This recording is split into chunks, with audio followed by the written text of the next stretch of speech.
DirectX End-User Runtime. Today I'm going to show you how to download and install in Windows in less than 2 minutes so you can make sure your games and applications run smoothly without errors. If you've ever encountered missing DirectX files or had programs fail to start properly, following these steps will get your system ready quickly. This guide is designed for anyone, even if you have no technical background, and by the end you'll know exactly how to get DirectX installed and up to date.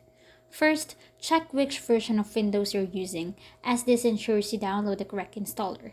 Press the Windows key, type about your PC, and look under Windows specifications. Once you know your version, open your web browser and go to the official DirectX End-User Runtime page. It's important to use the official Microsoft site to avoid corrupted files or malware. On the page, click the download button to get the installer, usually named something like dxwebsetup.exe.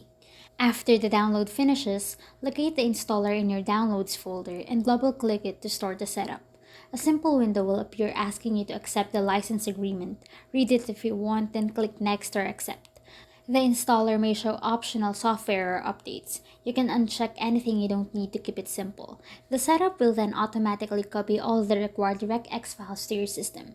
Once the installation is complete, your PC will have all the essential DirectX components needed for games and applications to run without errors. Keeping DirectX up to date is important because many programs rely on it to function properly, and running the installer periodically or after major system updates ensures your software has everything it needs.